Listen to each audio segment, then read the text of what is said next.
Welcome back. Welcome to Thursday evening painting session.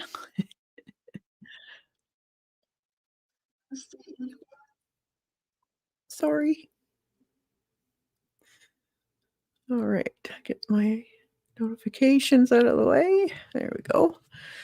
So today we're going to be doing um, these imaginary flowers out of this book.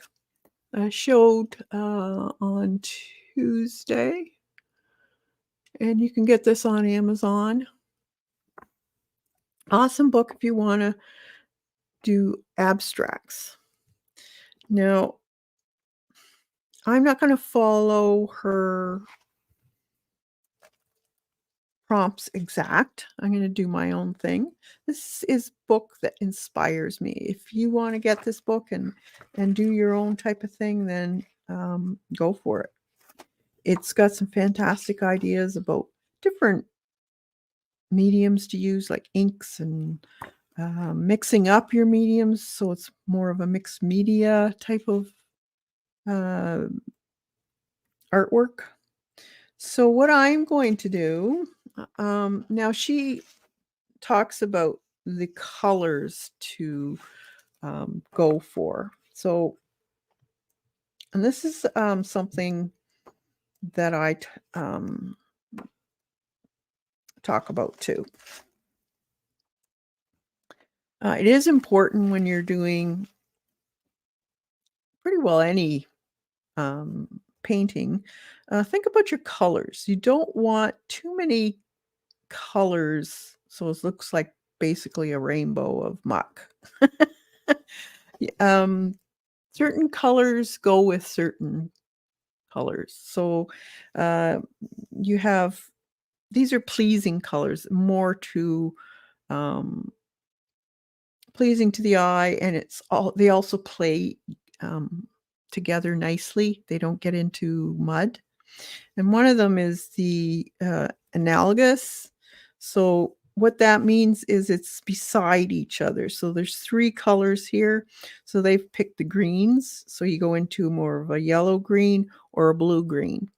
Now you could go a little bit more into more if you wanted more color here. But this is a safe area. And then there's complementary, and that means the opposite of the, color you pick on the color wheel.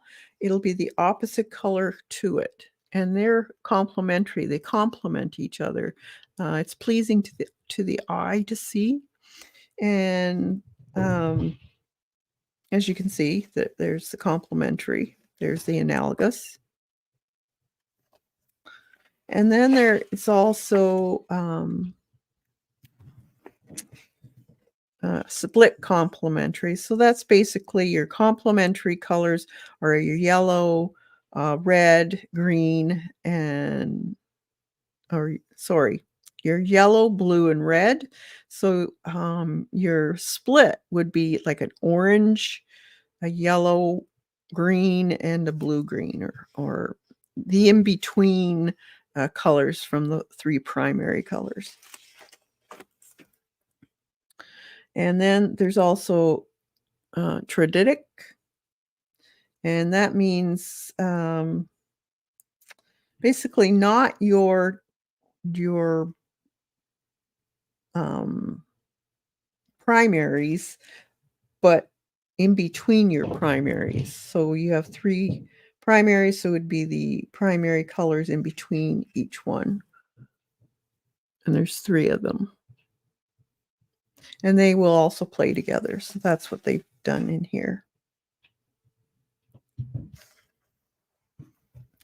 So if you're not familiar with the color wheel, I would strongly suggest getting one.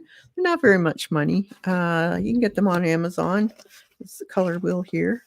So you have your red, your yellow, and your blue. And then anything in between here is analogous and traditic.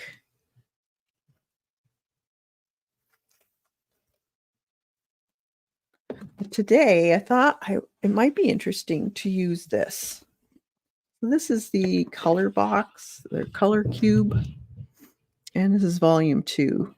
And I thought we could pick something out of this box and see what we can make out of it.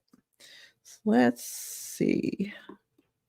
I'm going to just here's 312. Let's see what I haven't looked at these, so let's see what 312 is going to. Okay. So more of complementary because you're red and you're green, and then a few in between. Now I can either pick just 3, or I could also pick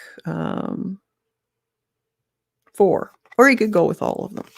And here's the colors to go with it. So there's the coral, scarlet, brown, pistachio, green apple, and forest green. So let's say we went in with apple green, coral,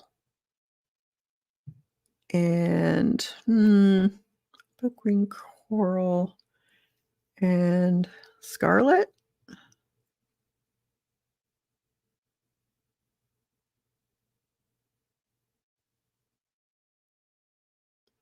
Yeah. Okay. So it's like a little bit of a to see what you can make with the colors that you pick. So the first thing that we have to do is get a substrate that you're going to work on. I have this, it's one of those Diane Reevely journals. They've been out for a while. I love the paper in these.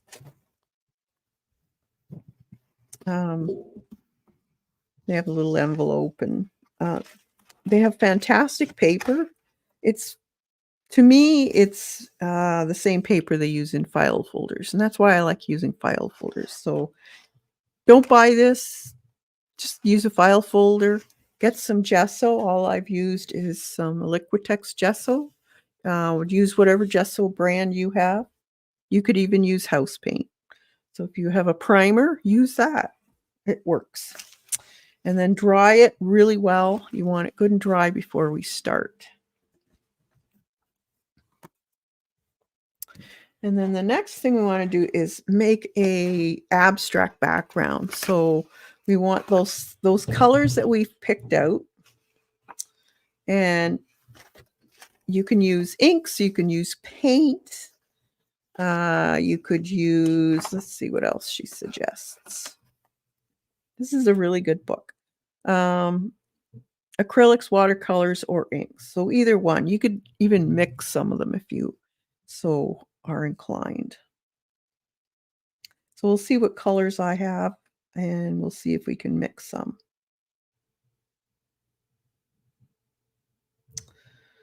All right. So we want it fairly, you don't want a thick paint. You want more or less a little bit on the loose side, because you want to be able to move it, kind of like watercolor. You could probably use watercolor, but you'd have to set it. So this is what she's doing, is just using for the paint and ink is just dropping it, adding some water to it, letting it mingle into each other, or smushing it around. We just want a bunch of different random color marks. And you could even add alcohol, which will make the paint separate and gives you these really neat rings. We could do some of that. So let's find some inks and try this out. I do have acrylic inks, and I want, let me think. I want coral or a scarlet and an apple green.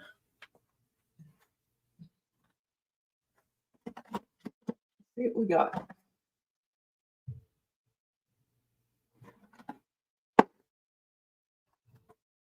If I don't, I can make some. But I'll see what I have first. Let's see.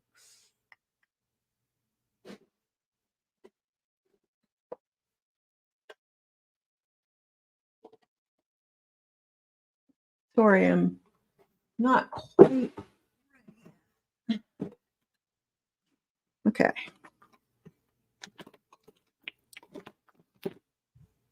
Now this has a bit of sparkle in it. This one is Volcano Red. It kind of looks coral to me. So maybe that one.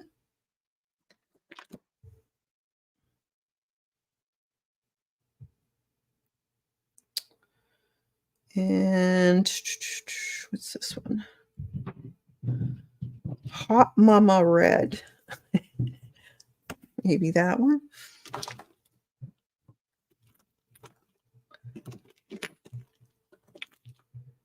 Green.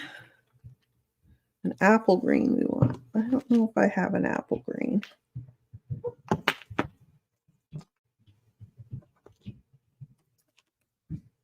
Okay, let's see what we got in the box.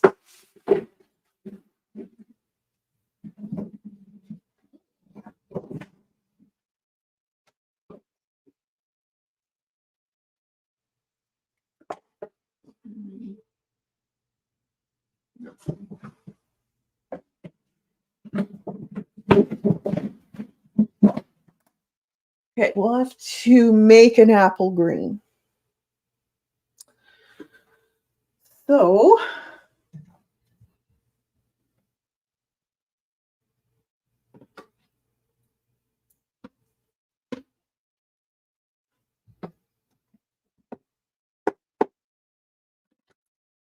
getting some paint out.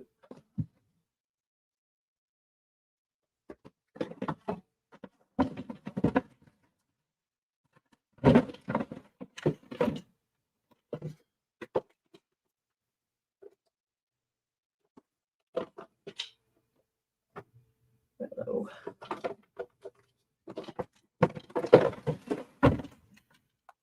I have some high flow here that will work. And we'll just mix some of the manganese blue in it.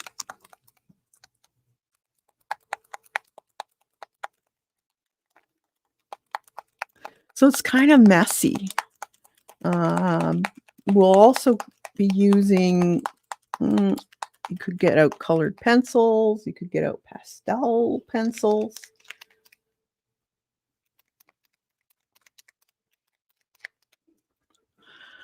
Hey, Kim. Good to see you. I'm going to get messy today. We're going to make one of those flower abstracts. So I've got some FW pearlescent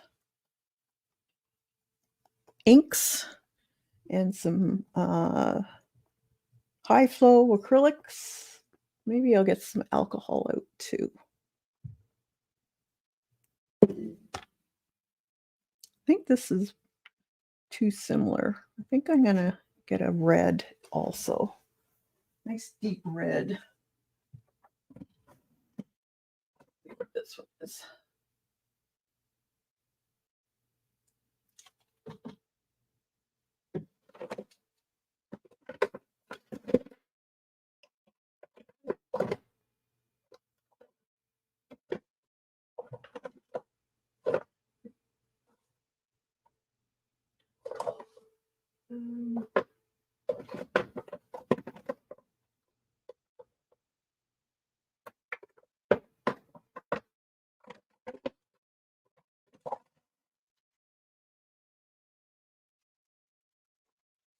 Quinacridone red. That should red. Quinacridone reds are more pinky, but maybe we'll work with it. We might have to add another color to it. We'll see. Oh yeah, and I want some alcohol.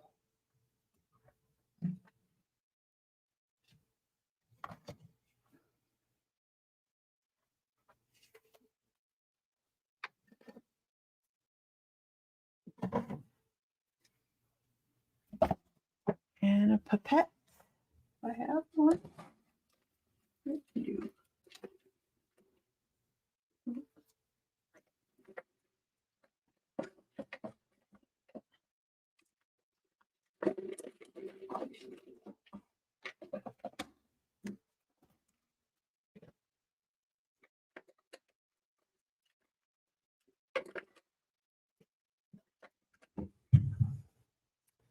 Right. So the idea is to let things merge around, and I'm going to curl this back just so that it lays a little flat, and put a bracket on there, I guess.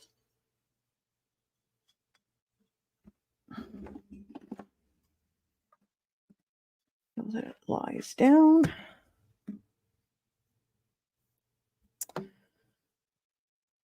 So we'll get a number of different colors.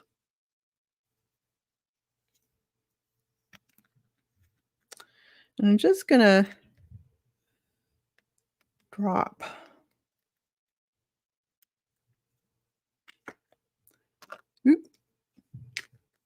I'm glad I put that paper down there.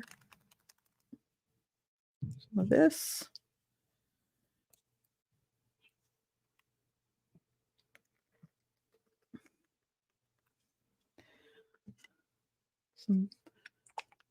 Oh, I was going to mix that. Oh, well, there we go. We just changed the color.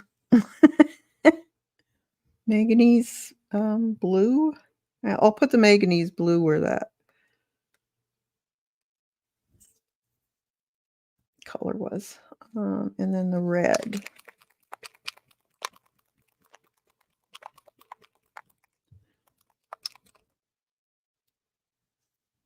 Let's see how this, it's not bad. I always find quinacridones are more pink. All right, and then we can either roll it around or spray it, whatever you want to do. Let's give it a little spray, a little mist.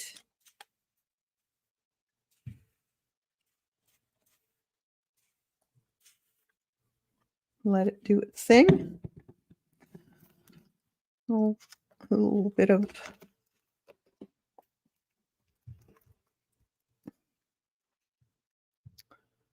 drippage. Do whatever you want, whatever it takes to get the look you want. You want as much of a background, kind of. You don't want to muddy it, but you don't want it. What's the word I want?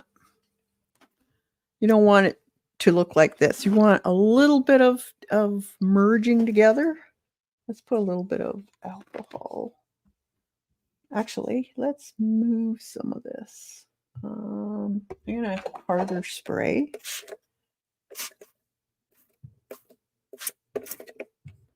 Because we can always let it drip off.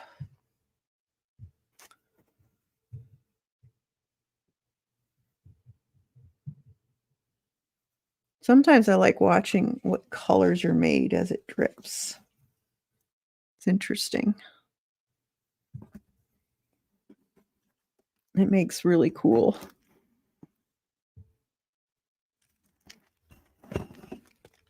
You can't see what I'm doing, but I'll show you in a minute. Basically, just letting it drip.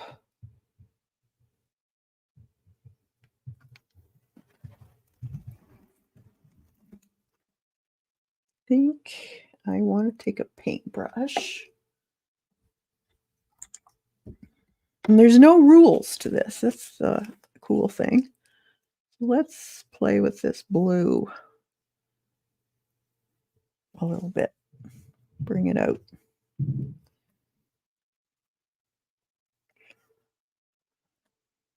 So that kind of went into your green. That's good. And then I'm going to take a pipette and drop some.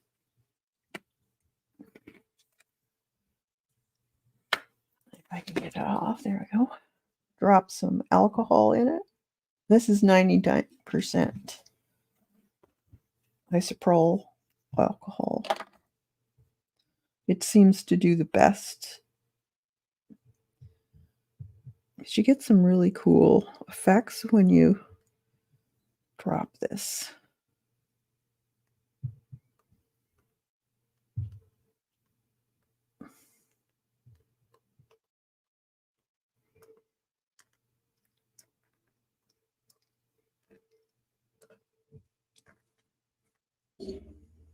Cool.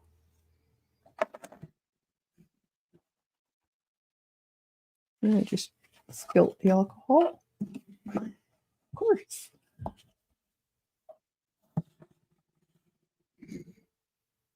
So it kind of merges. Kind of cool.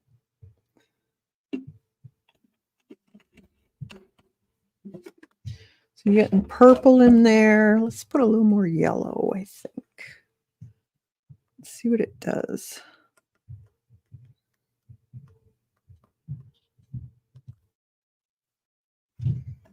Now yellow and red will turn brown.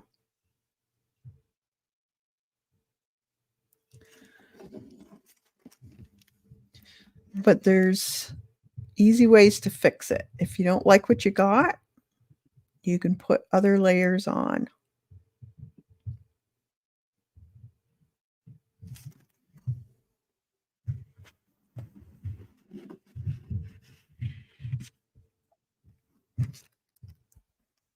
That, put it this way, see what it does.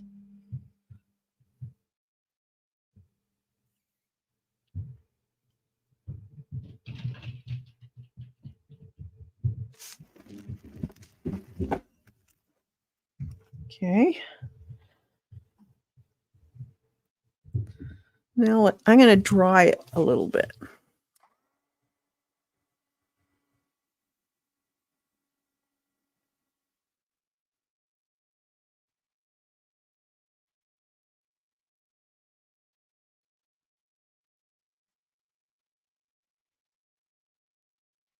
You can even push the paint too.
You want to dry it up so the next layer doesn't move any of this.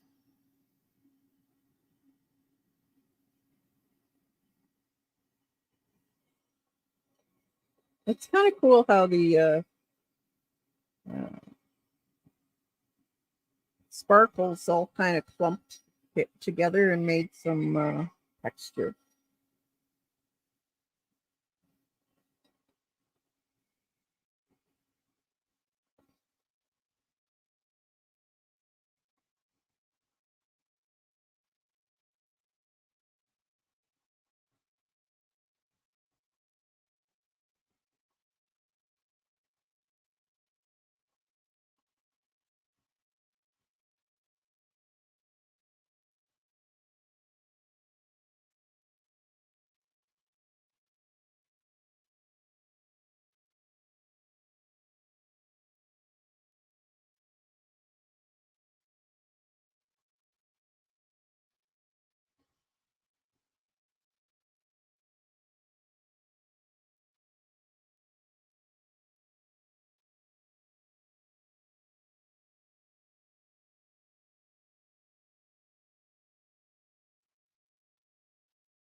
So this is the only thing that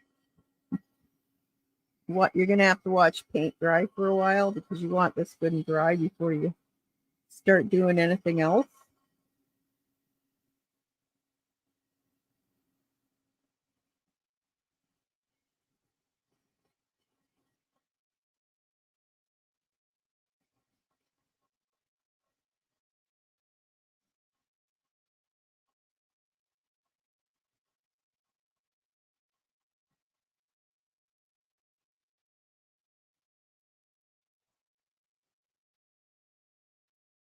And this is just an experiment. This is one of my journals, my art journals that I test things in, and some pages are good, some are yucky. That's what your journals are for. Doesn't have to be a pretty journal. You can always rip stuff out if you like it and put it in a frame or whatever it is.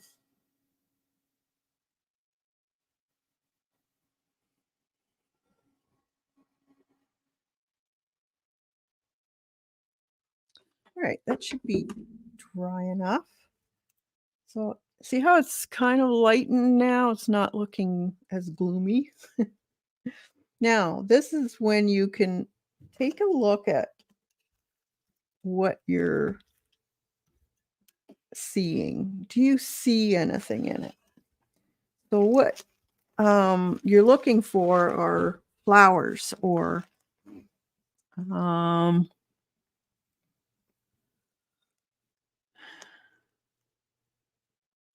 I see here could be along some type of pot right here. Flower pot, a wonky flower pot, or even a wonky looking teapot would be cool right here on a table. And then these are the flowers in it.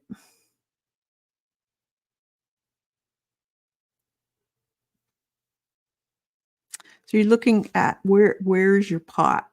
And it doesn't have to be like a a regular pot that you would see that's even on both sides. It could be wonky. It could be very strange. It could be a box. It could be, well, this way. What do I see? To turn it around. See, I instantly look at these as flowers, these little things here. These could be stems in here.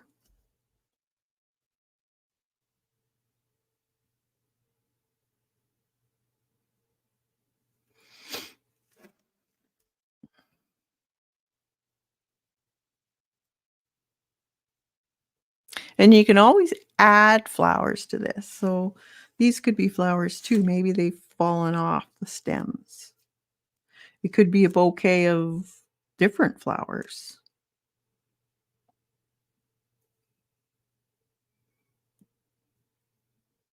Like this here could be the inside of the bouquet. So it's darker. And maybe that's a a blue flower there.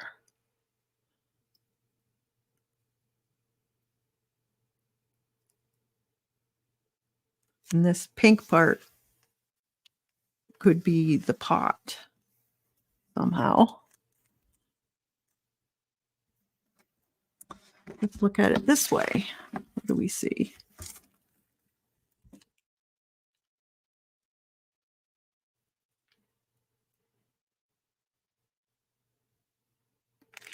You could have this as the pot.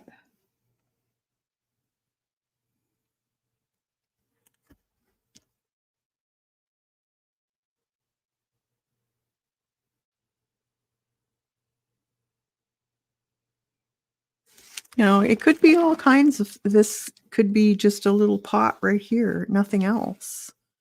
Or like a long vase right here with just a few little flowers sticking out. Doesn't have to be the whole page either.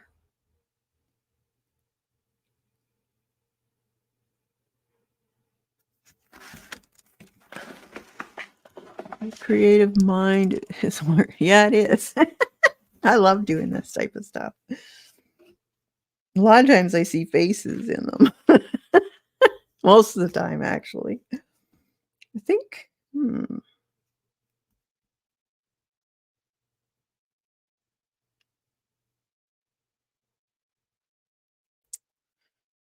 this dark could be a teapot.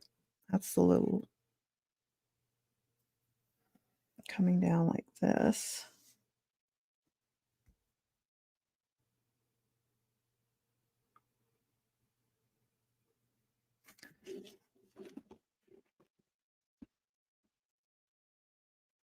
I think this way is the easiest for me. And it's going to be the hardest to do because it's hard to position the book. I might have to cut it out. There's nothing on the other side, so maybe that's what I'll do. I'll cut it out. So, and then I can paint it. But if you can't find anything, start adding more to it. Doesn't mean you have to stick with what's here. If you definitely want a certain part to be the vase, then add other things to it. Like well,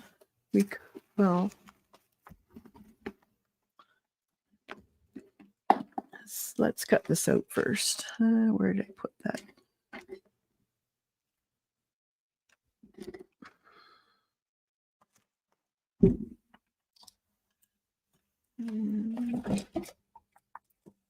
Exacto knife somewhere. Where did I put it?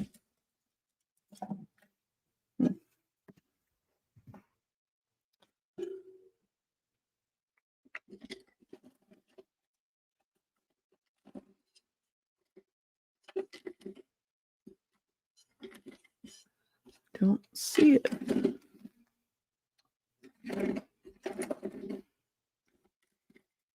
That's weird. I don't know where I would have put that. Well, I guess I'll have to just cut it.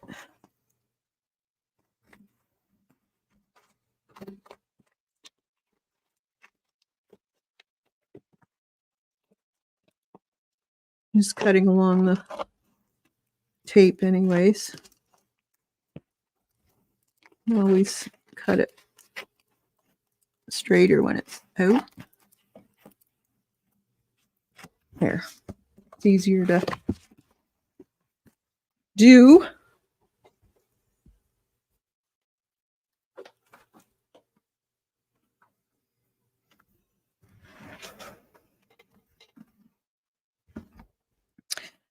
With the all these lines and drips, you tend to look at those as, leaves or stems or that type of thing.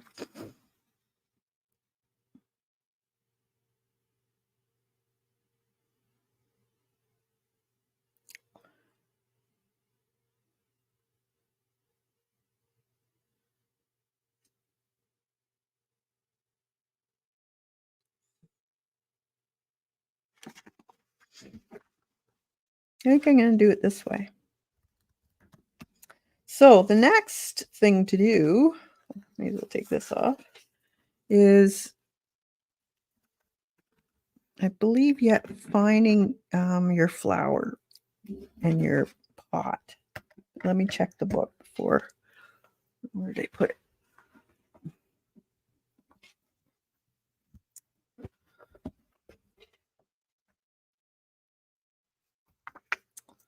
Or drawing lines on it, that type of thing. If you need more scribbles and stuff, you could add more different types of texture as far as line work. You could get your Poscas out. Maybe I'll get some green out.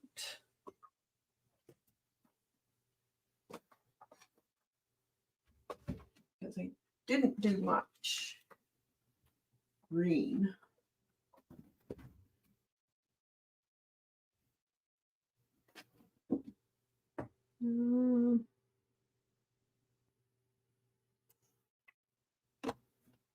Lime green.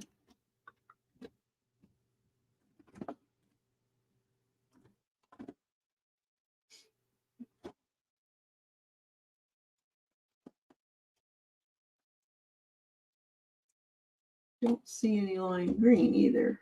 Well, maybe I'll have to use colored pencil.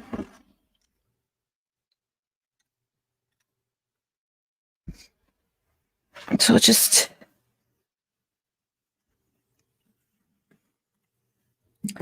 want lime green. Well, let's put in our, let's see, where did I put donkey? Oh, there it is. So marks, that type of thing. And let's see.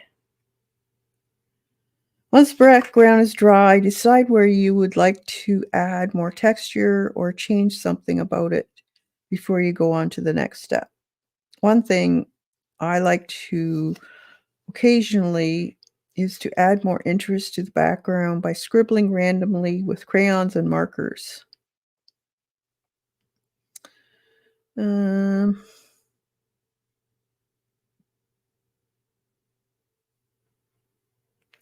So random marks without really doing anything, kind of. Now, if you find that you don't like your background, you can apply a glaze to it.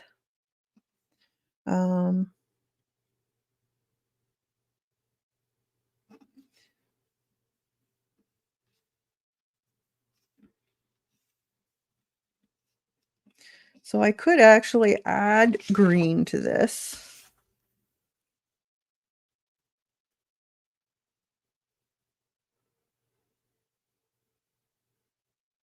I have yellow. What if I did yellow? Let's put yellow on there. So much for my color palette. That's how I roll, though. Just don't. I'm not locked in to the colors I use, for sure. Put some yellow in there. And my brush. Let's see what happens. It's just paper. Paper and paint. We got lots of it. So if it doesn't work out, the next steps will help fix that. We'll see what we... This is a on the fly type of art. So I add a little bit of...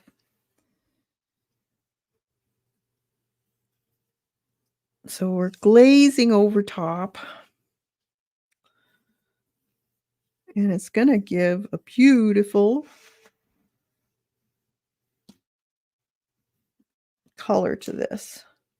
So you're going to get my greens that I was missing. And it covers some of that white. And adds a little bit of brightness instead of that dark color.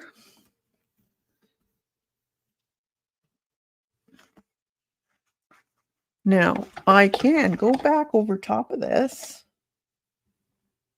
with some more alcohol if I want and make some splatters.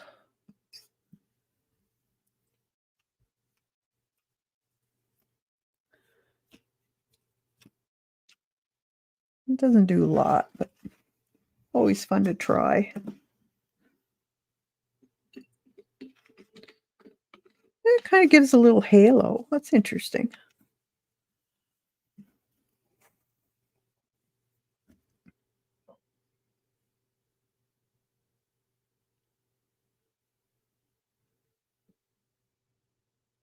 Kind of like it. So let's dry that up.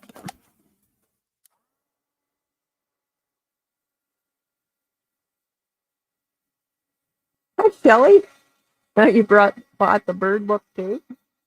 I checked this book out at the library and it was hard to follow, so I'm glad to. Oh, really?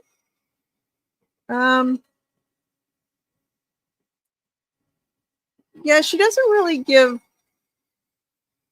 like step by step. It's like step by step in technique, more or less.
All right.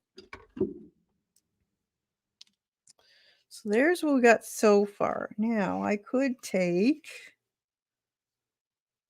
and let's do some red colored pencil.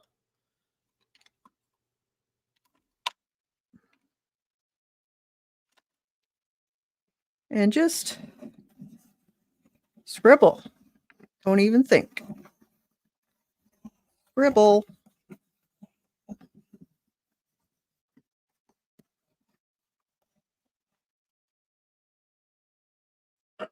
Let's try some green. Might not get a lot, but get a few odds and ends in here. Okay. Now, she doesn't use any stencils, but you could use stencils. Just letting you know that. There's no rules. Use what you got. Now we can take another look at this. And do we see anything? Because we put the yellow, we might see different things in it now. See, I'm seeing creatures. I can't help myself. I see there are two little eyes. there's her the stomach, her butt.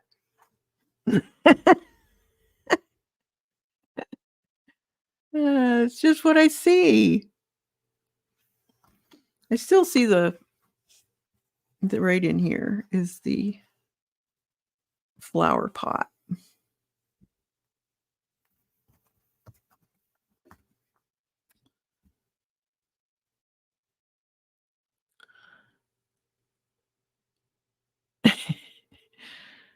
Now you could use this as a flower pot, and that's a leaf coming off of it.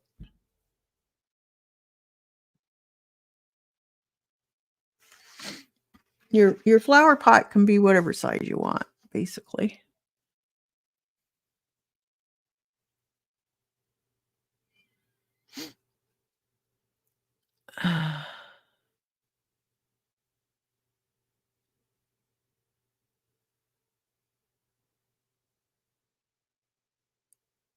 Oh, no problem, Laura. Yeah, some of them it can be, and you know what? If you've never done it before, it might take a few times to get the hang of it too. Like, this could turn out to be a complete disaster. I don't know yet. So, I think what I'm gonna do is I'm gonna have this as my flower pot. I think it's gonna be a wonky teapot, to tell you the truth. So, I'm gonna get a, what does she use? Let's see.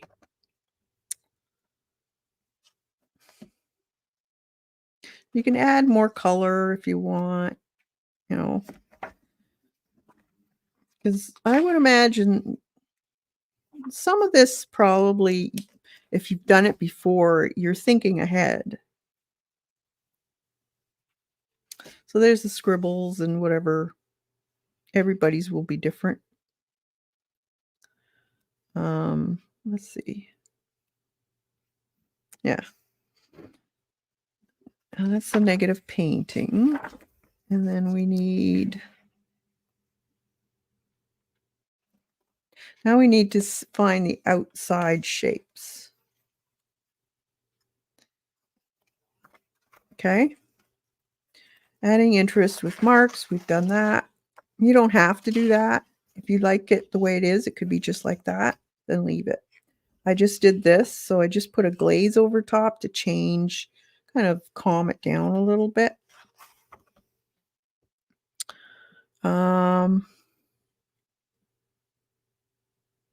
Could also use white paint if you find it still isn't right.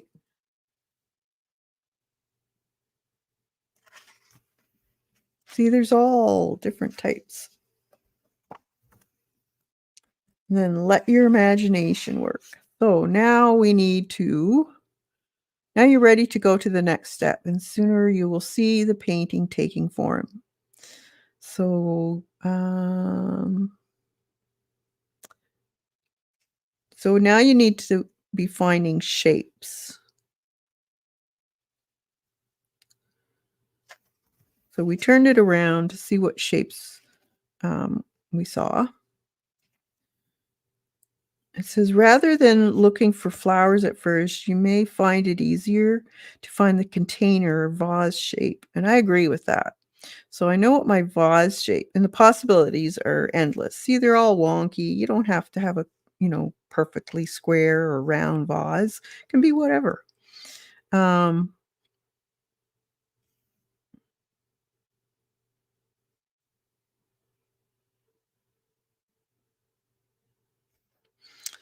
so let's do the vase, and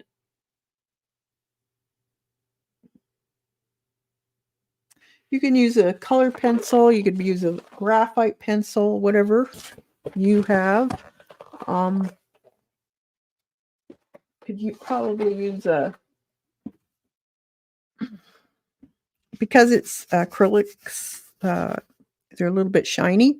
So I'm going to use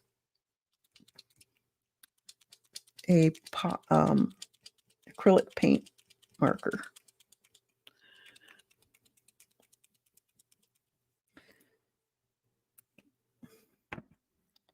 Okay. So this is going to be my flower pot. So this is going to,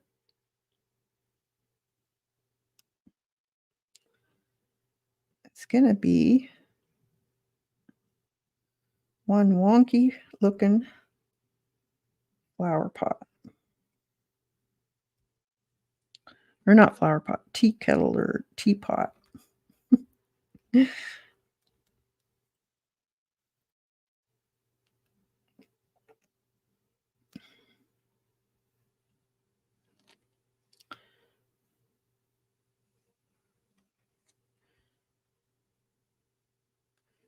Like that.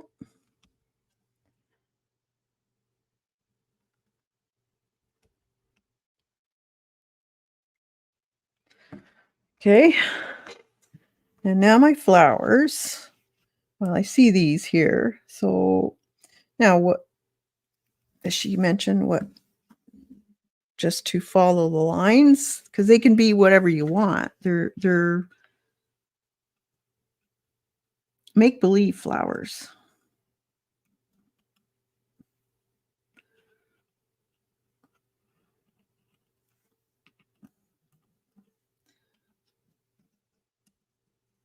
So that's what this one's going to look like.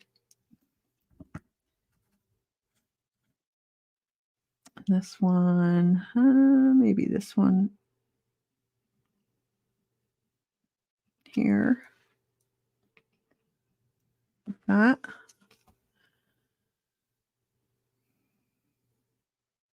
And then these are going to be maybe a little tinier flowers. Like that. Another one of those big ones.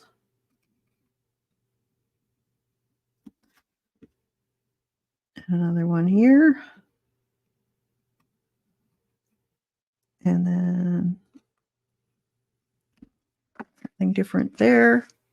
Maybe another one right here.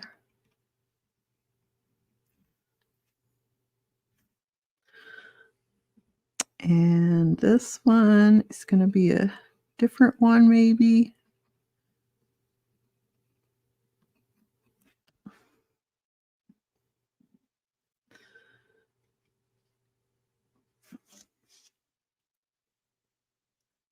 We get little flowers in here.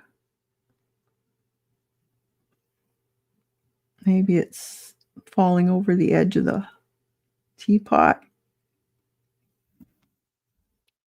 Or it could be part of the design of the print on the teapot.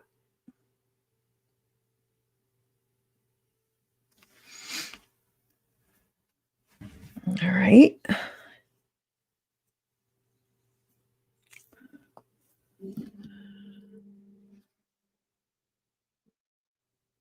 Okay, so flowers and the teapot are done.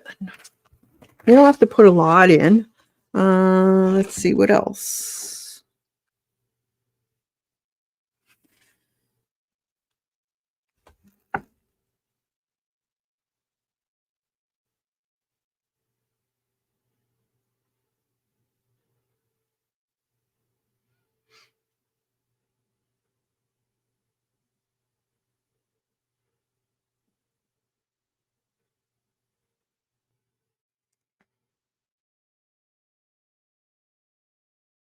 Just reading what they got here.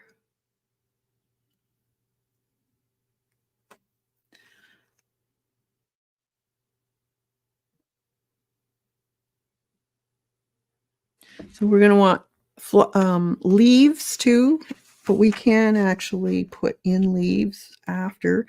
But we want some, look for leaves and then stems.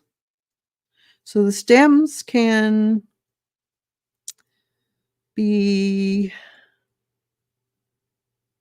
shapes of background. Try to find similar shapes in other places. You might also want to make up a few if you don't see any. The texture of the background is there to jumpstart your imagination. If the leaves you see are the same color as the flowers, they can be painted over with a glaze. So there you go. You don't have to have an absolute, okay, that's a leaf. And they don't have to be green. So, being a realist painter, that's what I'm looking at. Oh, there's a green area. That must be a leaf. Doesn't have to be that way. But look for shapes of leaves. So, a shape of a leaf. I see one right here. And right here.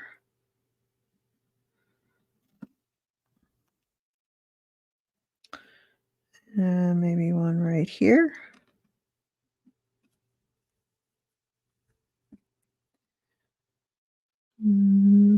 They can be there's one right here,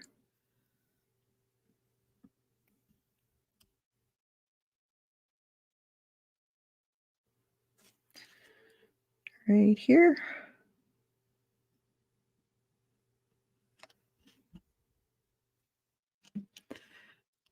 Sometimes if you look in the mirror at it or like I'm looking at my monitor, sometimes you can get a better view of something also. But if you can't find leaves, then make them up. Um,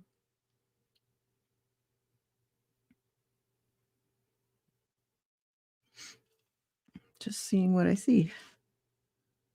There's one right there.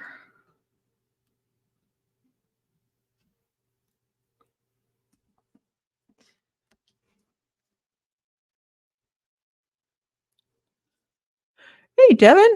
My book arrived today. I only ordered the one Birds in Watercolor collage ink. No, we'll have to get to that one too. They're going to be fun. A little bit of a bigger leaf right there.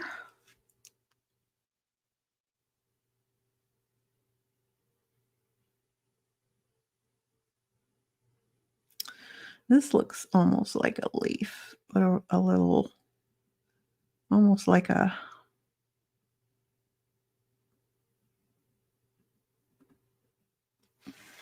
some type of, I don't know, oak or a frilly leaf. You do want to either add another type of leaf like that somewhere. You might not see the same thing, but try and put it in another area. Um, so maybe I'll put another one right here,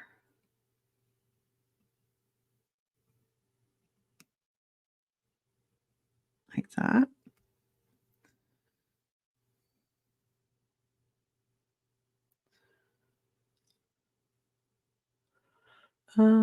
This is where I struggle when I tried it. I guess I have a bad imagination. No, it just takes practice because I could not see any leaves, but great tip about the mirror. I will give it a try. Yeah, it's a lot of times or sometimes when you're trying too hard, you, you don't see things properly. Let's see, what else?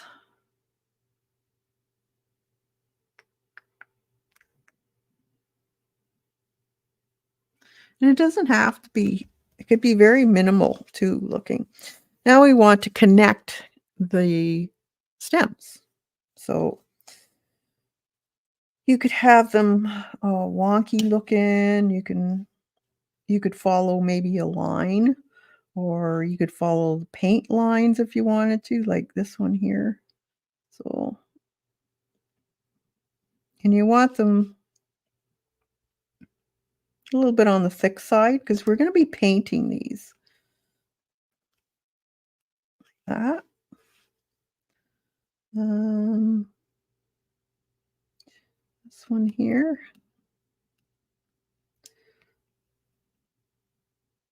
Maybe it could go over. And then you don't have to stick to the line, you could go off it, but this is just, to give you some ideas about abstract shapes. Let's do this one right here. That. Maybe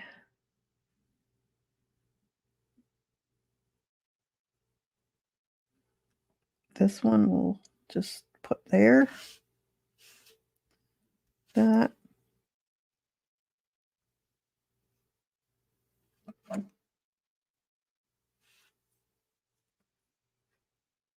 Mm, let's see, let's put this line.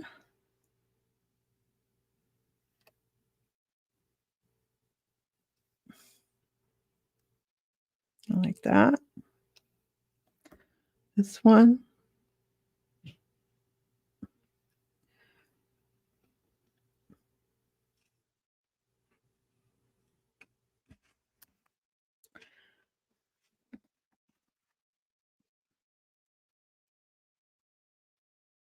Now there's no lines here, but let's connect them anyway. So maybe we'll have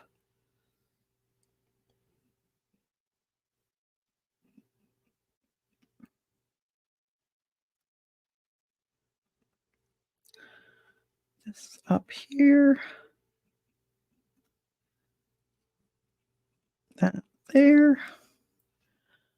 We'll make a stem there for that.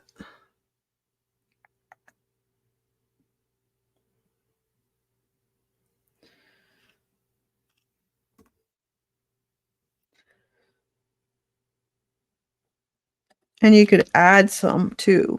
If you find you want a little bit more in areas, you could always add some.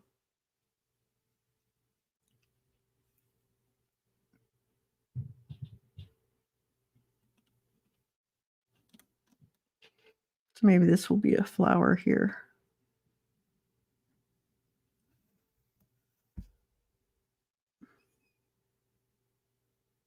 All right. So it looks a little wonky. We'll see how it turns out. Let's see. Next.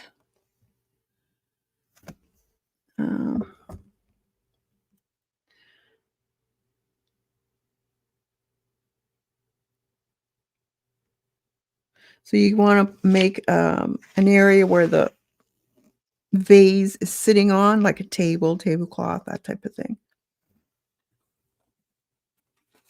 So it's sitting on something. So we want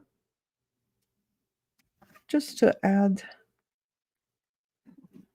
the tablecloth here, or table, whatever, like that. And I could put a flower here on the table. See? I'm seeing things. Maybe a few little doodads here.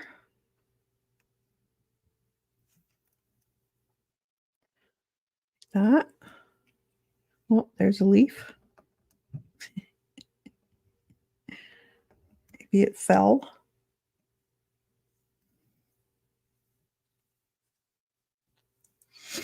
All right, so the next part is to do your background.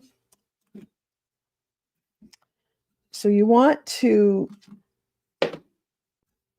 fill it in with a heavy body white paint, they're saying. Just so that it's not really watery. So I have some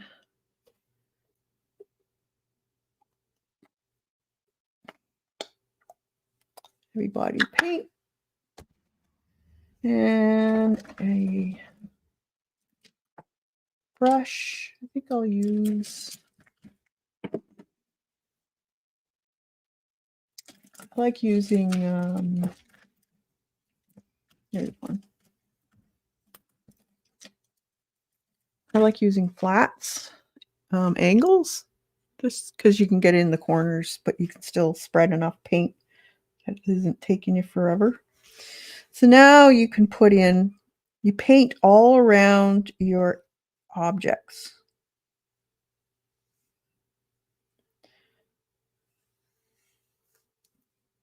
Now I'm going to paint my table a different color, probably.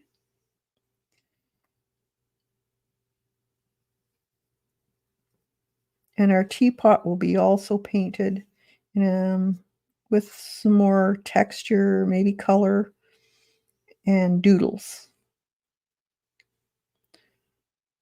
So paint around all those lines that you put in for your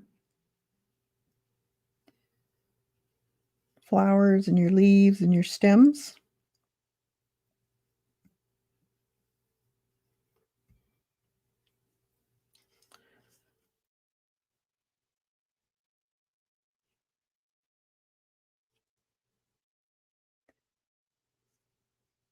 You might have to do a couple coats, depending on your paint you're using. And then we'll spruce up the flowers with all kinds of doodles and maybe even glazing a little bit.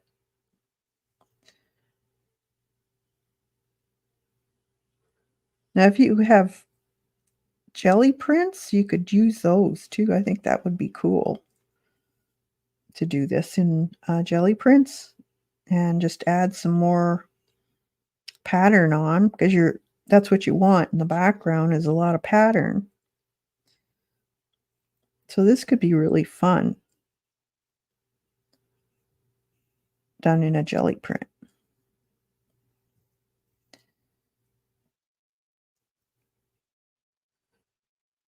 Devin, are you getting inspired? And those who don't know much about jelly printing, Devin Rex for Art does awesome jelly printing. She has a channel. Check her out. I have some a playlist also of jelly printing, and I will forewarn you, it is addictive. Very addictive. Kathy, could you use white gesso for this step? It would depend on your gesso. I know a lot of gessos aren't that opaque, and that's what you're wanting, is you want that opaqueness. And I know that a lot of the gessos that I have aren't opaque enough. You'd end up having to do too many coats. But you could try it. Just, get a jelly print you don't like and start painting over top of it and see what kind of coverage you get.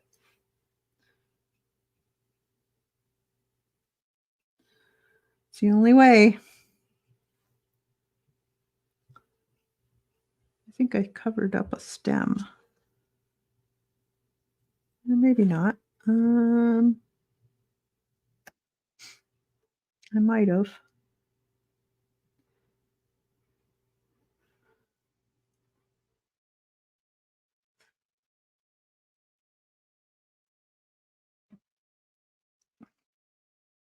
I think I did. I think I covered up some stems. Oh well. I'll have to reinvent.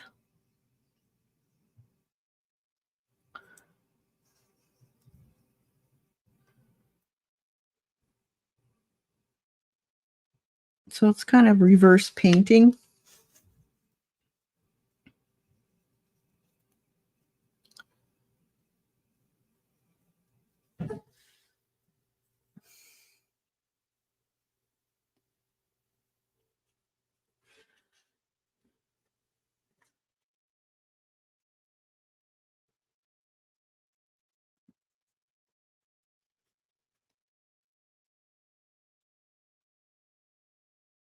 You could use if you had a really big Posca pen, maybe that would work. I don't have one.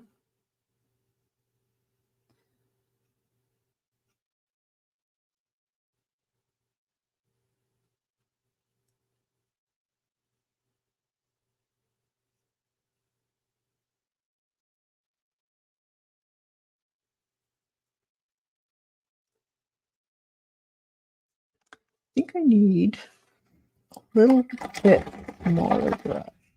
Maybe let's use this flat.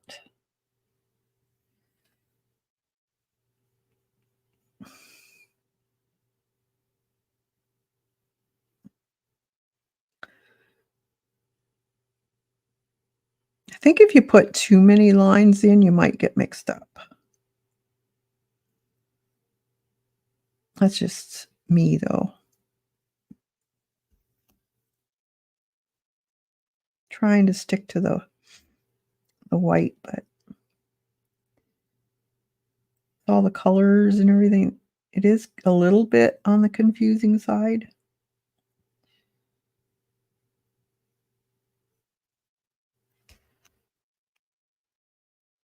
Let's see.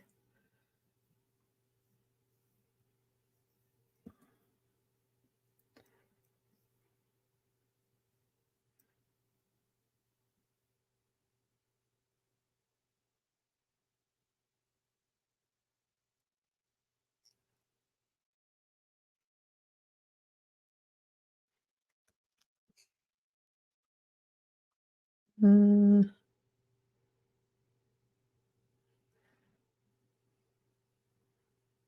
I think it would be a lot more fun using stencils to make the background. So gel printing and that type of thing. Maybe that, and I don't know when that book was out. Maybe it was before gel printing was so big. Could be. I think that goes around like that.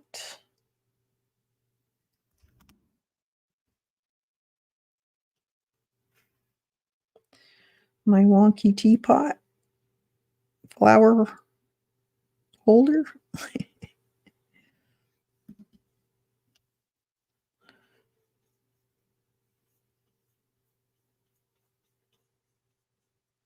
Now, you could put another coat on, or you might like the look of the brush strokes. It's up to you.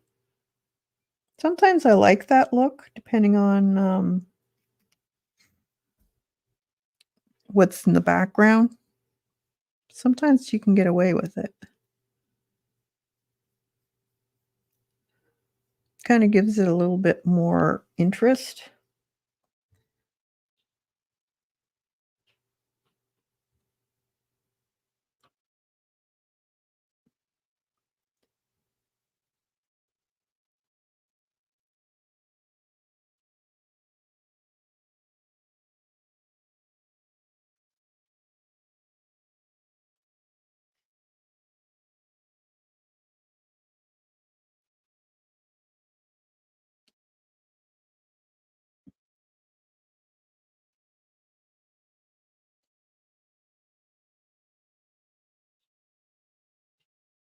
You never know what, like, this would probably drive a florist bonkers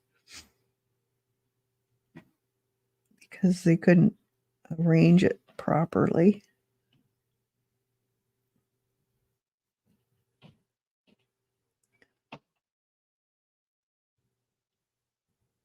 Although I have seen some really odd flower arranging.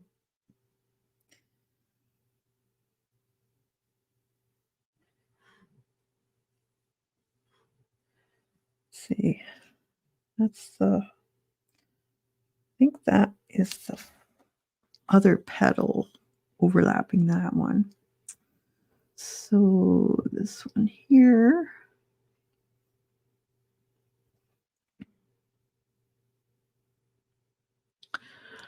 Um,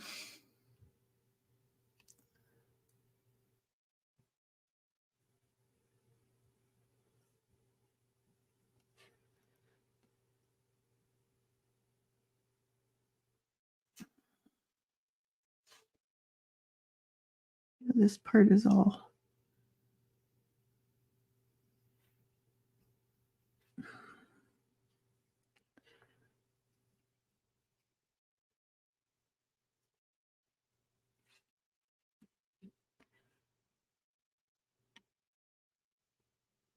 then we'll play with the Poscas and acrylic inks.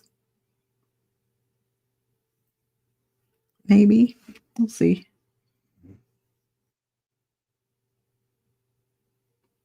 Depends if you want a see-through look when you're painting other things. And so you want to see what's already there, but just a translucent color on top of it, then we'll do ink. Or if you want to cover up an area, then we'll do paint.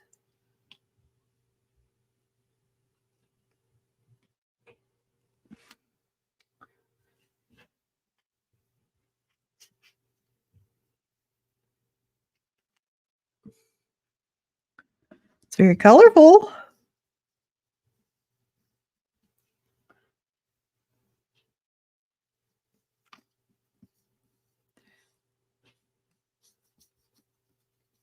What do you guys think? Be honest. And I won't. Sometimes I don't like stuff I do. Um, when it comes to abstracts, I'm a real hard sell. It just doesn't jive with me, but I don't mind this one. I guess it's because I have to use my imagination to see something realistic, maybe?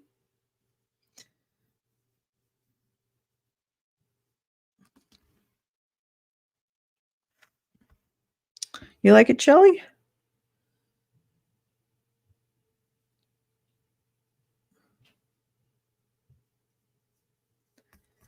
Well, it seems to be the very in thing right now is the messy look.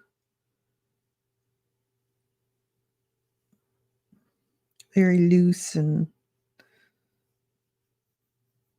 what do you call it?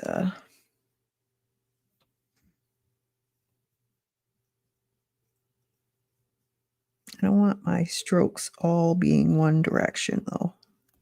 I kind of like it all over the place.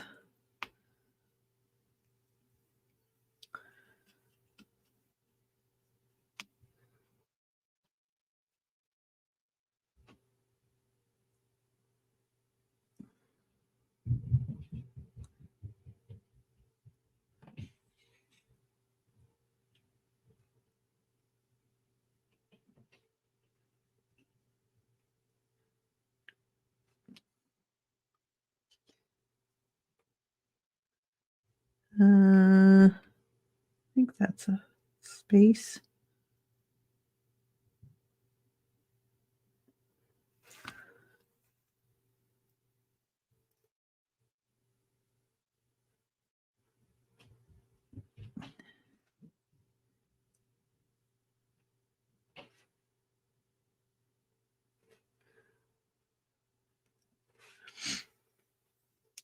My teapot. That's funny.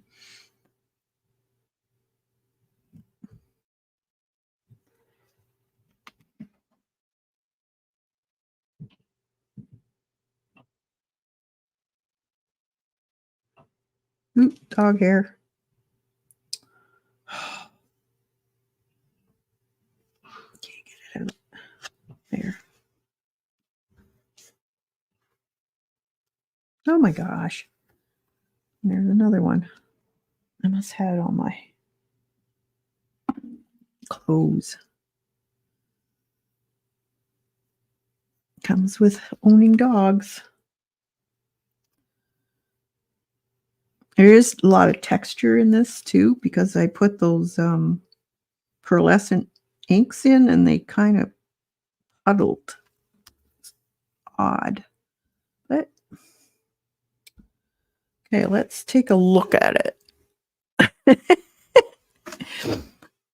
It's funny looking. I like it. I think I'm going to bring it up a little bit. The handle like that. Because I can change it if I want.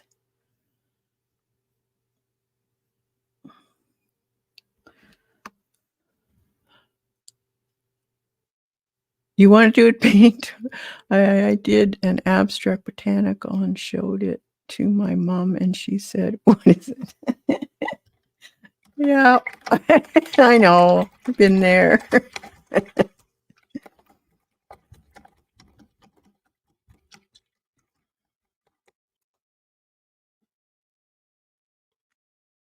Cool. I like. Alright.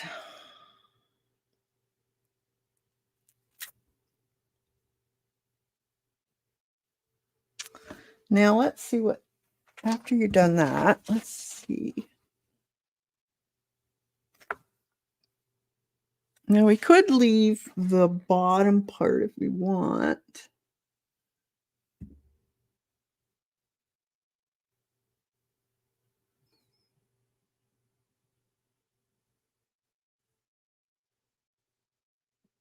And she says you can leave it as is or put another layer on if you find it's too distracting. This isn't too bad. You could go in maybe in the darker areas and add a little bit more, but I don't mind it actually. Uh, let's see.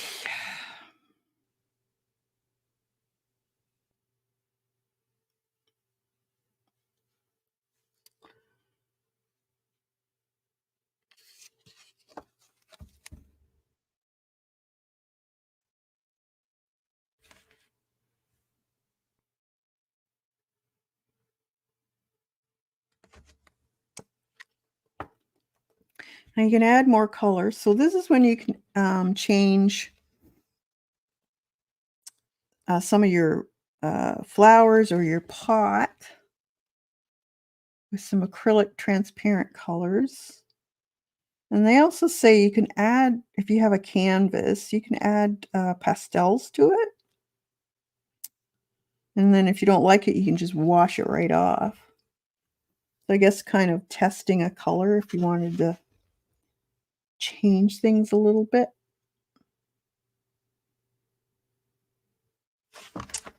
So let's see. Color glazing.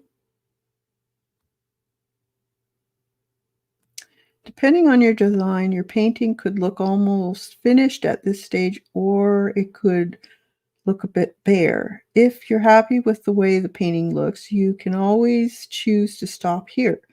If you think it looks too simple, however, you have the opportunity to add complexity to the design in the next steps. So you could just leave it like that if you wanted to. Um,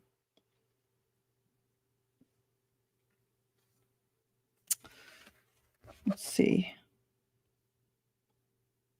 You can also change the color of your flowers and leaves at this stage too by adding a glaze to it.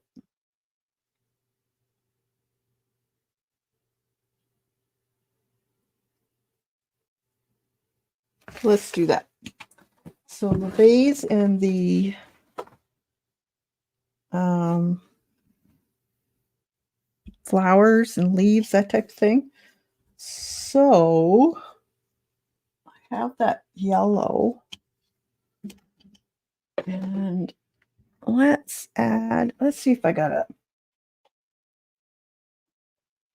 blue I can add.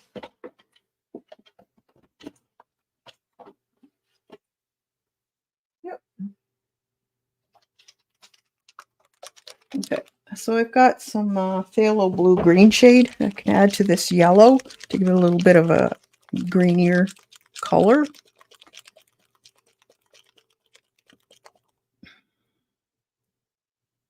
I'm just going to put some over here for now. And my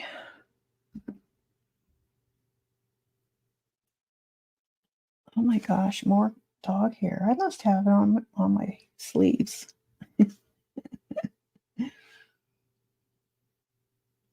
Very powerful stuff.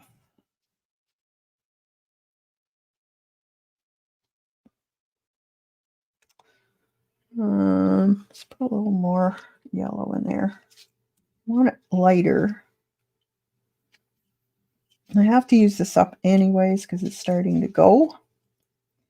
Okay, that's a nice color. So let's paint some of these leaves a little bit with this green.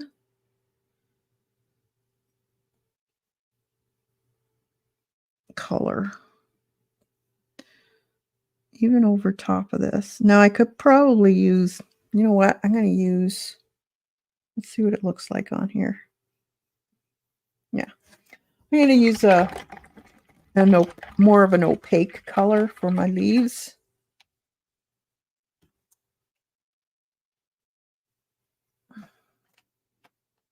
Yeah. There's some Hooker's green. Let's try that. So I want to cover some of that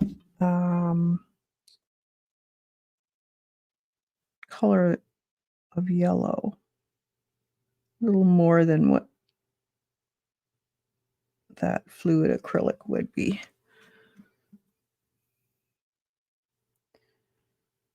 And let's here.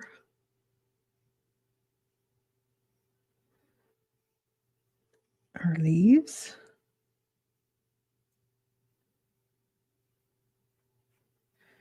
And this here. And that one was a leaf.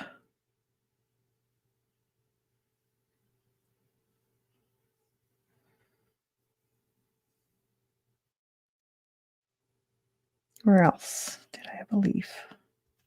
Oh, yeah, here.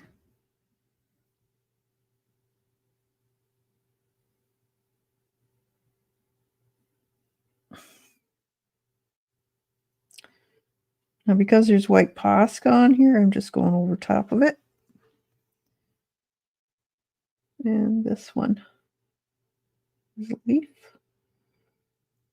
Actually, I'm going to paint this whole thing this green. These little flowers. I'm going to have to do a stem or something. This is going to be the color of my pot.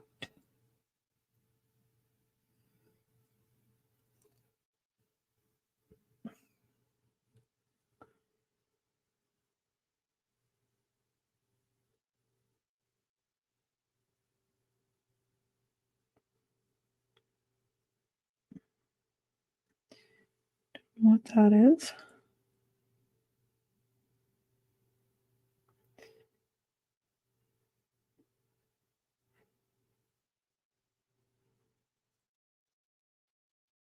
And then I'm going to put a pattern on the pot.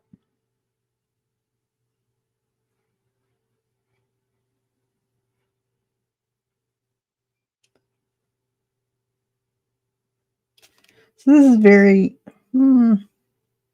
intuitive, maybe. So you kind of have to go with what you're seeing or what develops on your page in your imagination.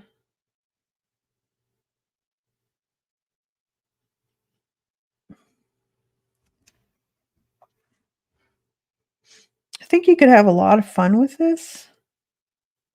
It's a little nerve-wracking the first couple tries, probably.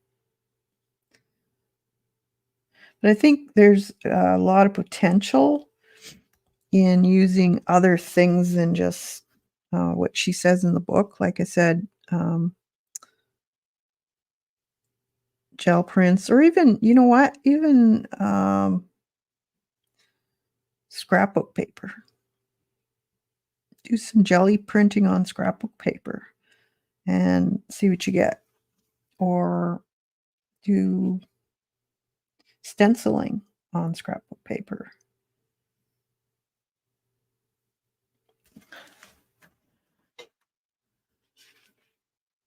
Make this a little darker.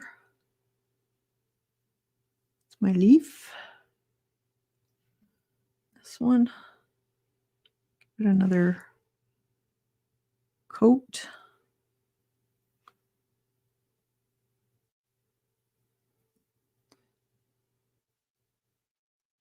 that.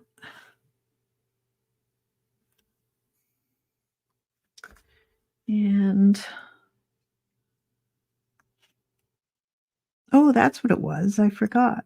There was one in here. That's what I covered up.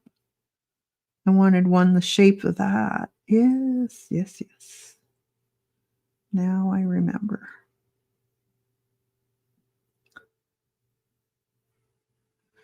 So just make that.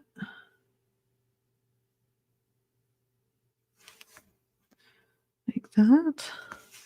Because we're going to put other things in here.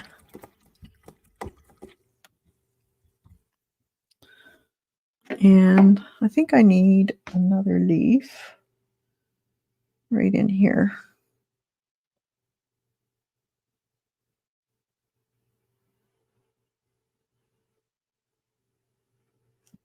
Like that.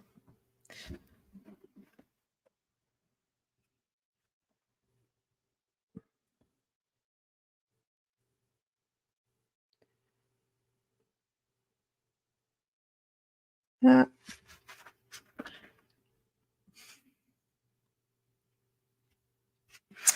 Right.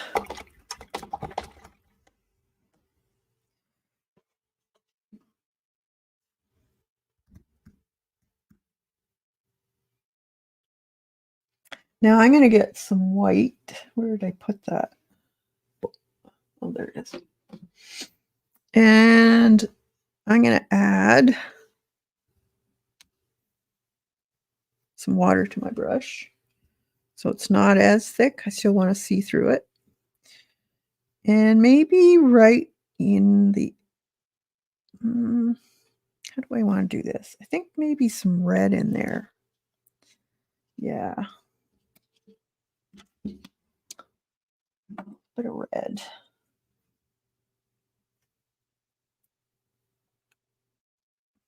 Or magenta.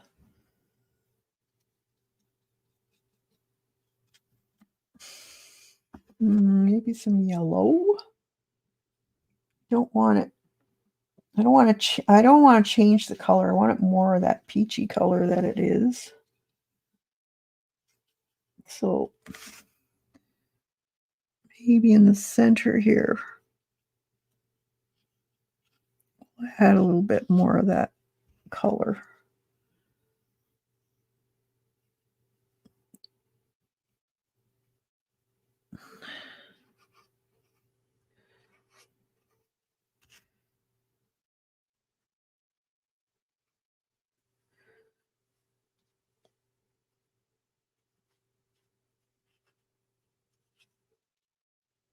Just in the centers.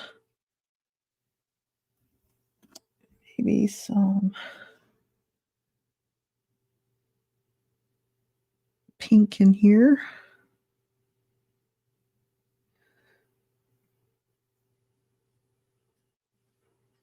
This is a different flower, even though I just have one. It should be a little different.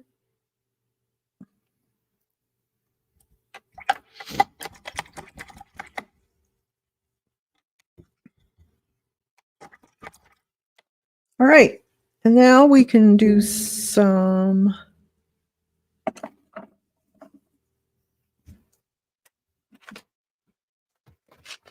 the next thing you can do is mark some of your flowers with other things like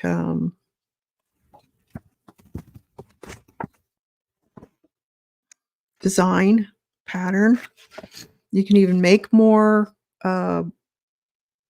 flowers. You could use ink. Yeah, you put lines on your leaves, that type of thing. Make a pattern on your pot, on your tabletop even. So let's dry this first.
All right. What colors? Do I want to go into yellows maybe?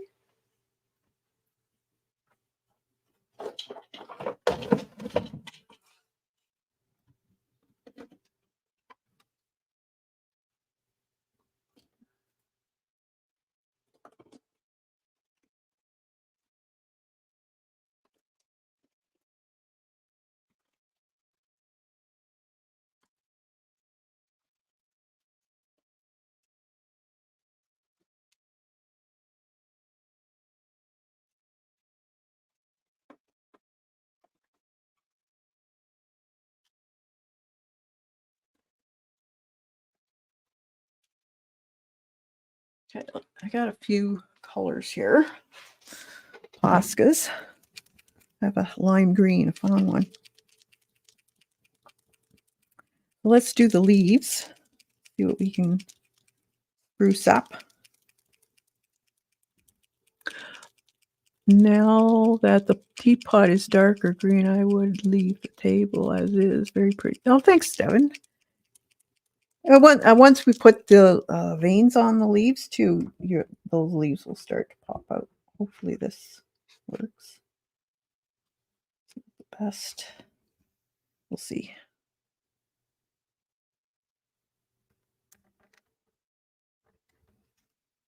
Not the best. Marker, nope.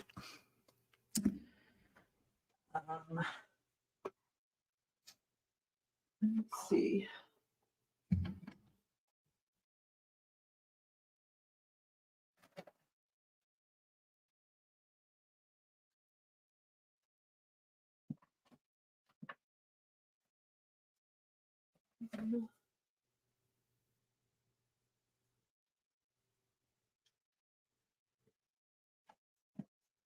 Huh.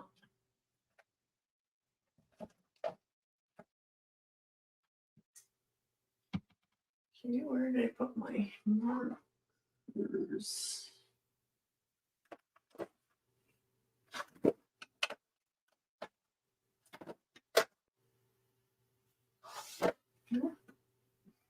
Hmm.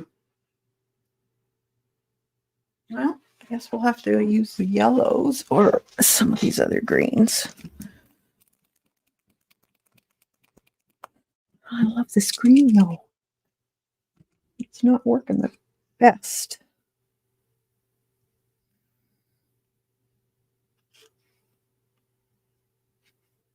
It's kind of globby. No, it's not going to work.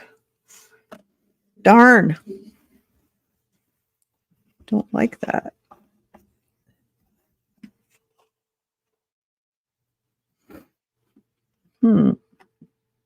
Well, yellow maybe? Yellow.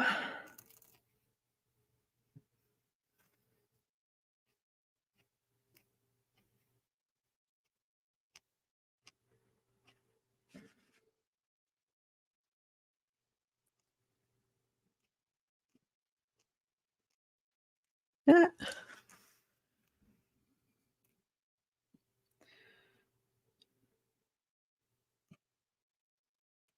So all of your leaves.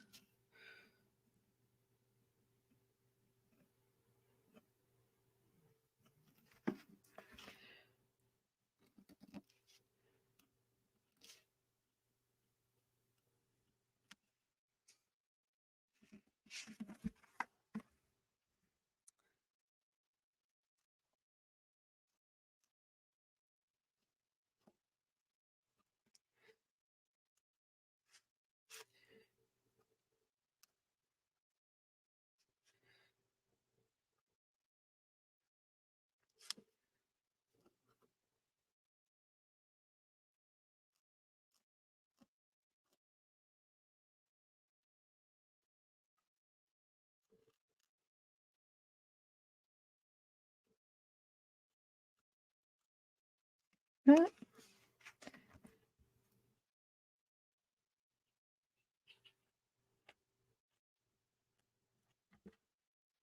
This one.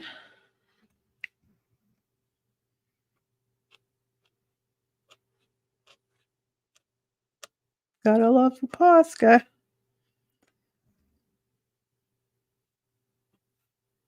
If you had some very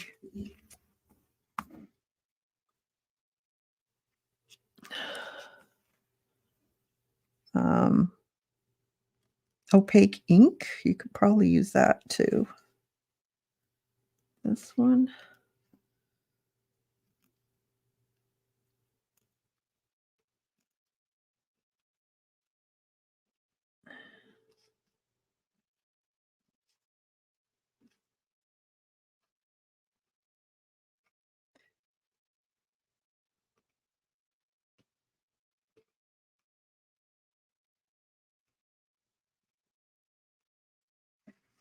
That looks cool. Mm,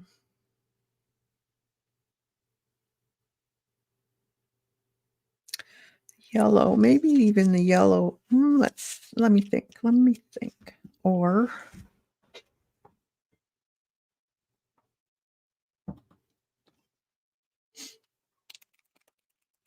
I have an actual coral color.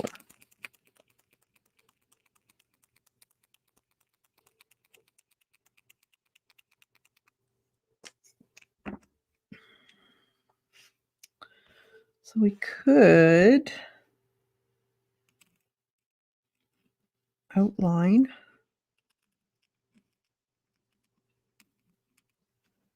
that and then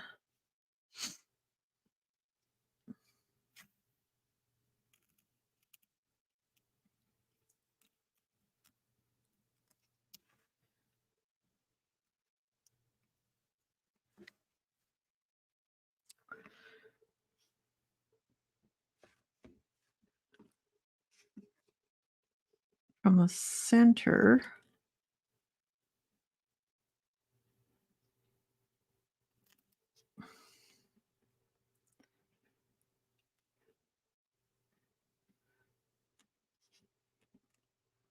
just do some lines. There's many, many ways of doodling on these, but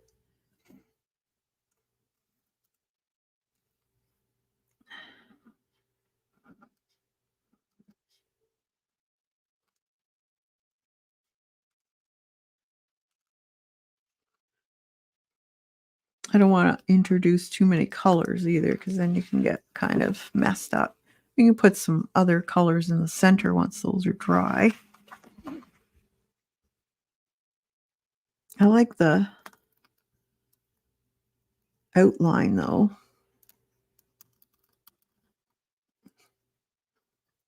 This is how you play. How you see whether what you did you liked. Maybe you won't do it again. This is how you learn. And the only way you fail is when you quit. Always try it.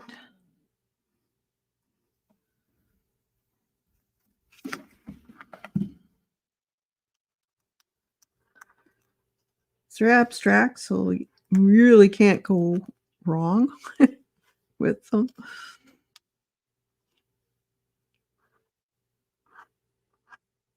They are whatever you want them to be.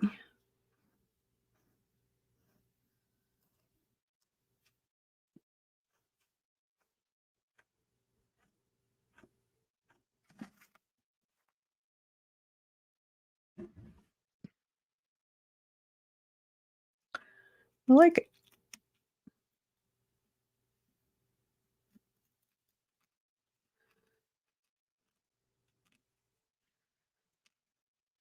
And I'll put something in the center, I think. Once these are dry.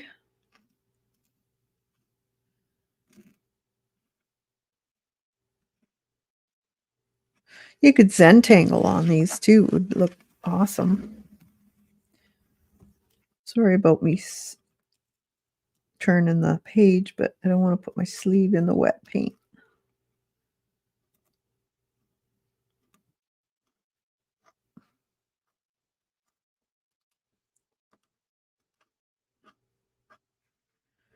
And this guy.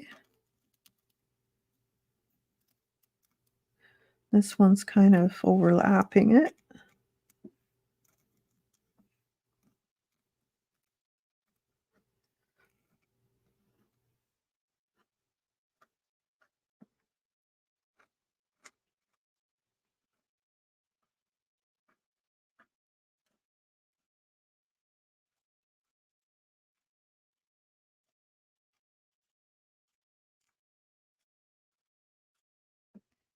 Cool.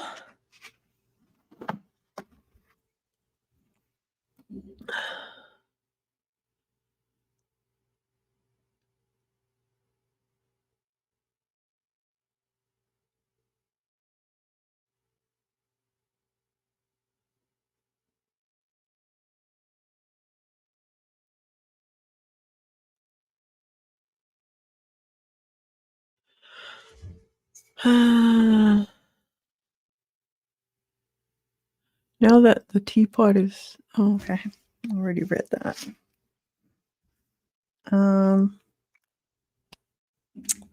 What other things can we do here? Maybe just with white. I don't want to add too many different colors, so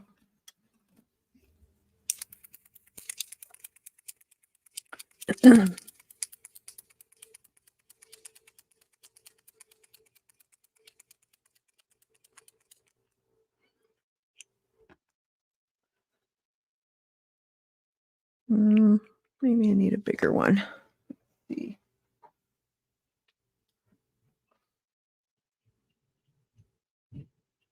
Or maybe I could use my paint. And bottom of my paintbrush, maybe. Let's see.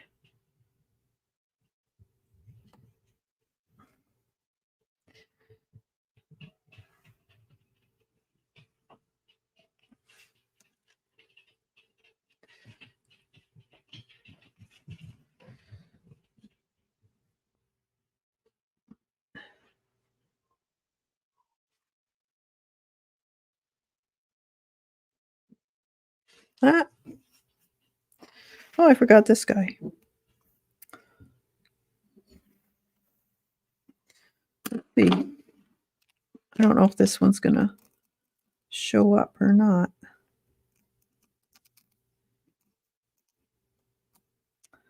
Let's see.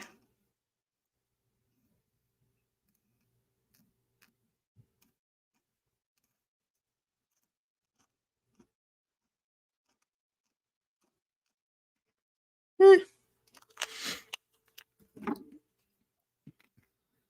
All right, and the teapot.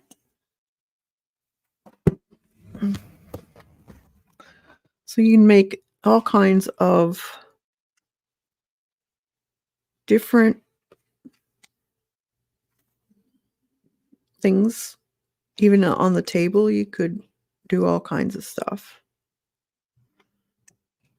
There's suggestions. Depends how much you want to do.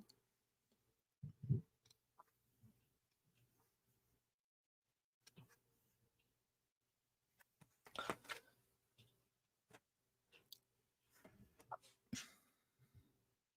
think it might look cool white.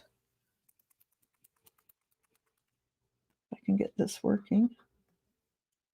This one's not the best. This one's a newer one.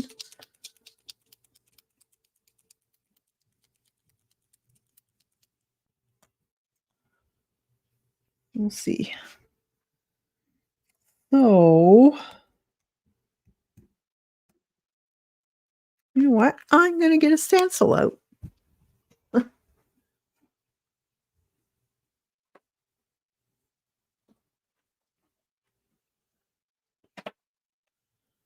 Why not?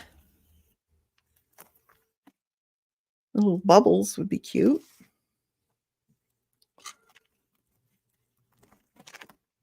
Oh, I like this one. Let's do that one.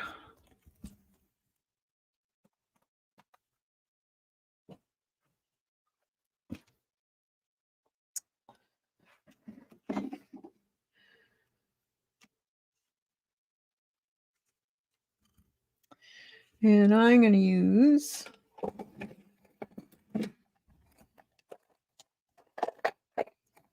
a sponge if I can find one. Oh, there they are.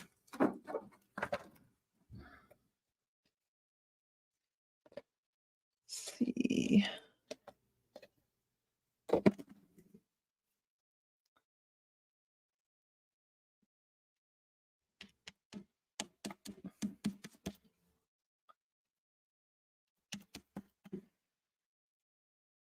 Because then we can just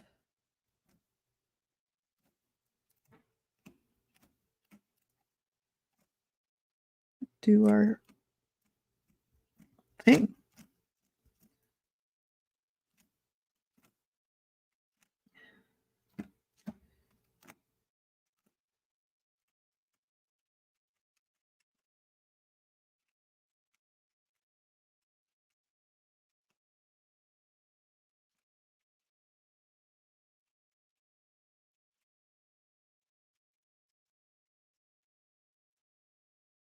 Because it's a white background too. Doesn't matter if you go over that.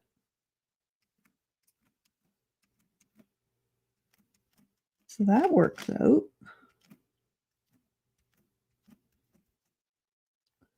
I don't want to go over my table, but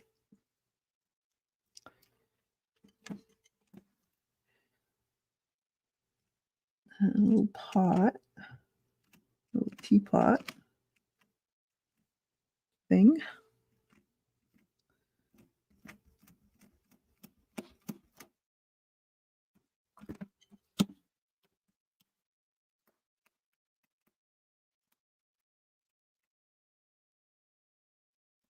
Does have a little spout opening right there.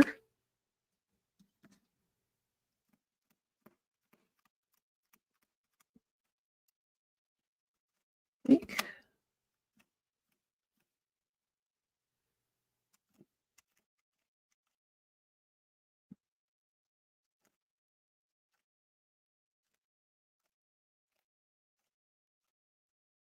I got it. Might not be like a total dark color, but it'll be close. There. Cool. Then you could take actually just a sponge over top if you want to darken some of those areas or make them more opaque. Just use your sponge.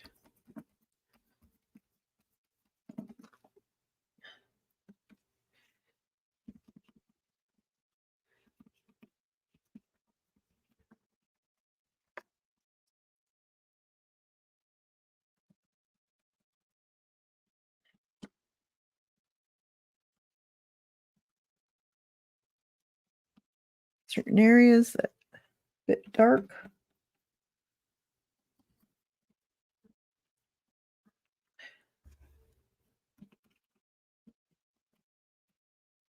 Yeah. Works.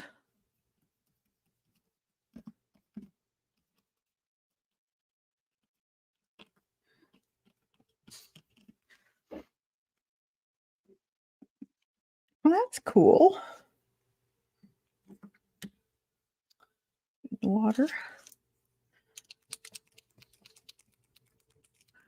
Now I'm going to just take my marker and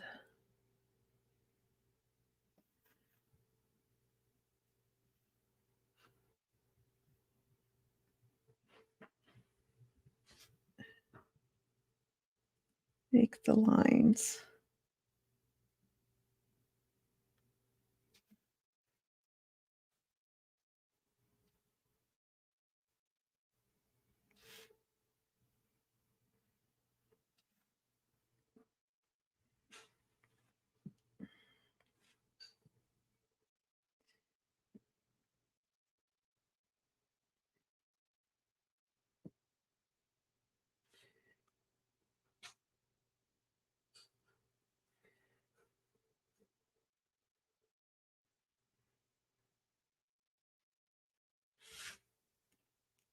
There. And we'll put a little ring around there. That. Maybe just on the top here.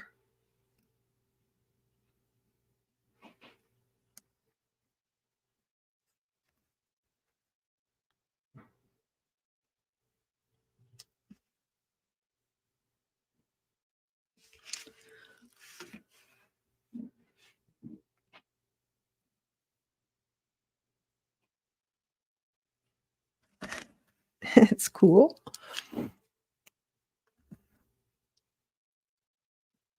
Kathy changed my mind about this book for sure. Time to check it out from the library and given it. I'm glad. I'm glad I make helped you. Sometimes you just have to try it a few times. We could put no, I don't I think I might leave the bottom. It kind of weighs it. But I do want these little flowers, a little dot, just to represent the flower, and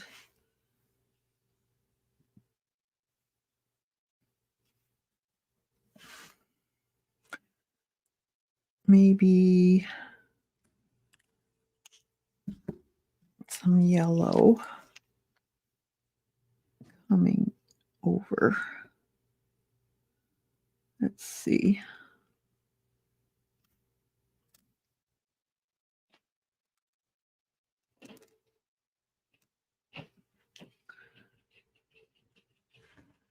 Like that. So I could actually have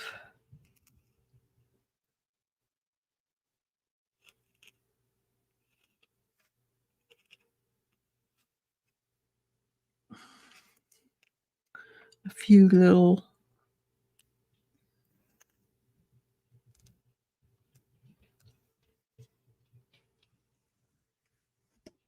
flowers.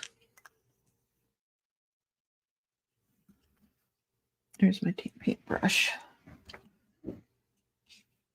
Mm,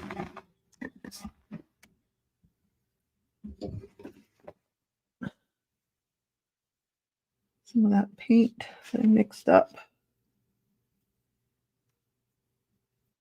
And we'll add few little flowers here.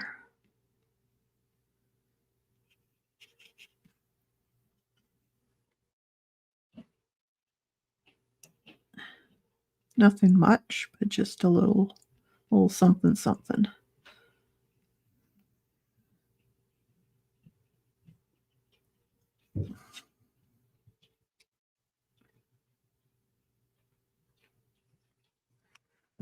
Uh,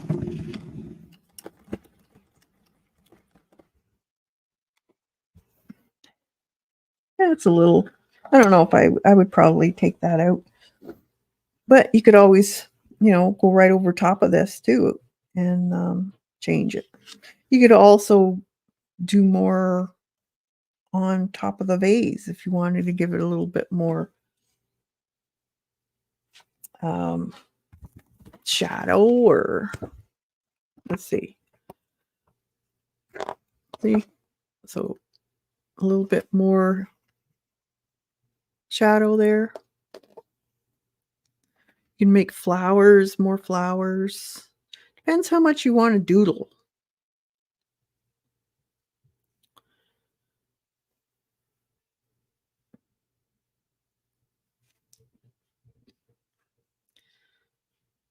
Some of them are very, very simple. So, experiment. This would be cute too. Like I said, you could use scrapbook paper instead of paint on for your table and for this if you wanted to. Really. Find a scrapbook paper and pick the colors out of your scrapbook paper to use as the paint. That's another way of deciding what colors to use. So find a scrapbook paper piece. That's hard to say. and that resonates to you, that look you really love the colors, and then use it as your vase part or your table, and then use the colors to make your background that's in the paper. So, lots and lots of ways of doing it. Now I did this one. I'm not sure where it is, a long time ago, and it was fun. That was a really fun one, and that was done with pieces of tape. So you're doing your background, then taping your background for your trees. That was fun. Um, let's see. Doesn't If you wanna doodle, you can doodle. If you wanna use paper, you could use paper. It's endless. I think it's a great book for starting. If you're a little leery, yeah, I agree. It is a little bit confusing. Um, you really have to read it to get what she's talking about. But it doesn't have to be proportional or realistic. It's just a piece of abstract art. And it's fun.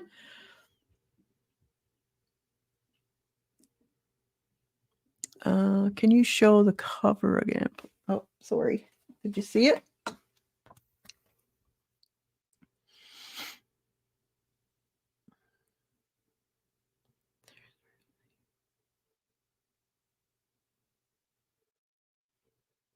It doesn't It's so simple.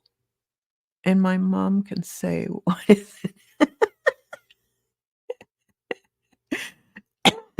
It's funny. As long as you had fun, that's all that counts.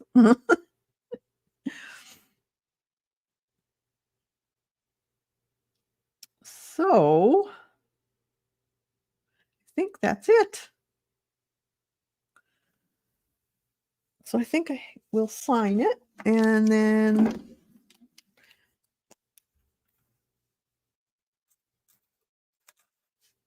24. So I hope you'll give it a try. Um, you can either buy the book or you could just rewind this video and see if you can make something yourself. Thank you. I feel like I can do this now. Awesome. I'm so happy to hear that, Laura. They're fun and they're wonky and there's so many different ways you can go about it.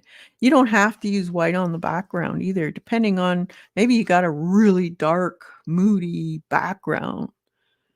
You might want to do a real opaque blue or if you have a really light background, maybe you want to do a black or a navy blue. Play with it. All right. So I will let you guys go, and I hope you have a fantastic weekend.